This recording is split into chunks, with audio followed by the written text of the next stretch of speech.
morning guys! So welcome sa aking channel. So for today's video guys ay gusto i-repat ko to si Purple Delight. Okay. Yan siya. So may mga babies na siya. Kaya gusto ko siyang i-repat kasi malaki, mataas, mahaba na itong isa. Parang para mag-balance siya.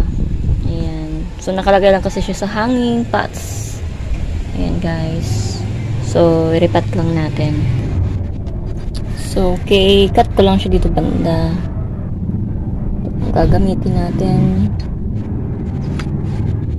Hindi ko alam kung dito ba. Or sige, try na lang natin dito. Okay. So, ito na siya ngayon, ang ating Purple Delight. Ayan. So, para mag-balance naman siya dito, diba? So, ayan, tanggalan na natin siya ng lahon. And then, pwede nating i-leaf, propagation. Ayan.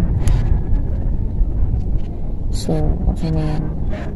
So, ito guys, itatabi natin siya para gawing leaf propagation. And then, ito. Ito na yung itatanim natin. So, diba?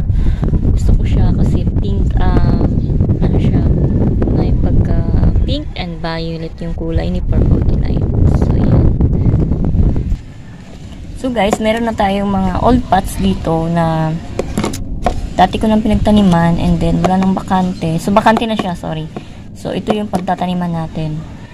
So, lalagyan lang natin siya ng lupa. Yan. Medyo basa yung lupa na ngayon, guys. So, ayan. So, hahaluan ko lang siya ng yung na-mix ko naman ng halong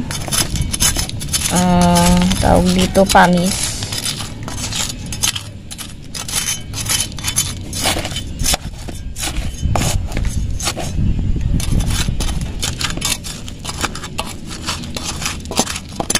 Ayan.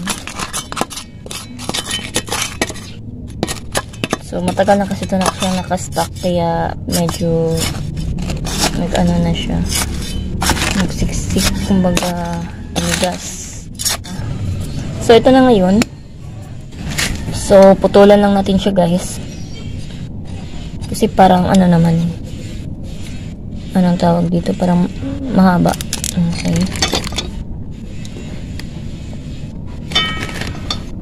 And then, tanim natin. Para masa gitna siya. Okay. Ito ang hirap pa. Okay. So, ganito lang.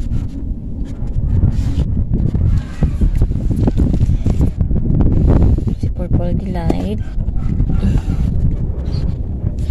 Ayan. So, lalagyan ko siya ng pataba. Meron ako natirang pataba na si Osmoco. Actually, ito si Osmoco na to, parang nabasa na siya kasi nahaluan to ng tubig. Pero, no problem lang kasi si Osmoco ay matagal naman siyang natunaw. Slow release fertilizer siya. Kaya okay siya dito sa ating mga succulents. Okay, lalagyan ko lang siya sa paligid niya ng Osmoco.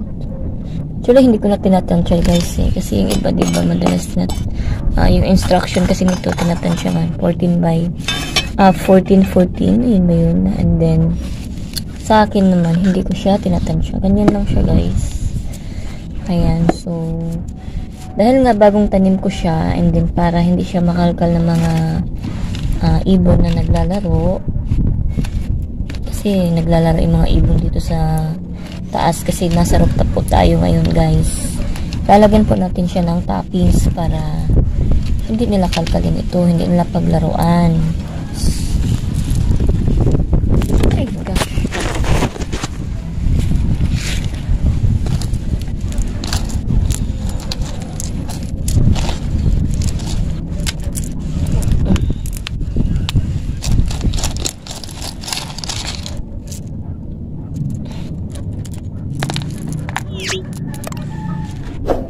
Gosh.